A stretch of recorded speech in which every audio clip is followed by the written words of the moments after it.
కానీ ఇప్పటికి మీ మధ్య కలిసినప్పుడు ఆ ఫ్రెండ్‌షిప్, ఆ బాండింగ్ ఉంది సార్. అంటే రజనీకాంత్ గారు మీరు మేమిద్దరం ఆ రోజుల్లో కూడా ఒకే సిగరెట్ తాగేవాళ్ళం. ఆ! అలాగే చాలా క్లోజ్ గా ఉండేవాళ్ళం. ఓకే. మా ఇంటికి వచ్చేవాడు, మా అక్కయ్య అని పిలిచేవాడు.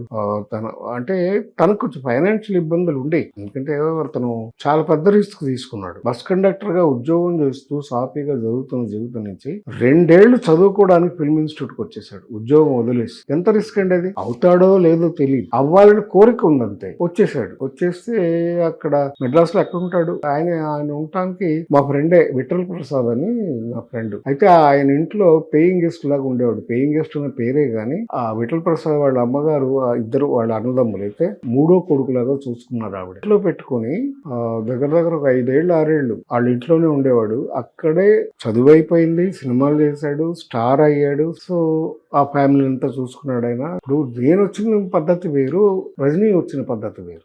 మీరు అన్నట్టు రజనీ కష్టపడే వచ్చాడు. ఆ రోజు యాక్చువల్ గా తన జేబులో డబ్బులు కూడా లేవు. మా ఇంట్లోకి వచ్చి చక్కగా మాకైన భోజనాలు అన్ని మా ఇంట్లో చేసి వెళ్తూ 2 రూపాయలు అడిగి తీసుకెళ్లేవాడు ఖర్చులు, పాకెట్ మనీ. సో ఇలా మేము కలిసే పెరిగాం.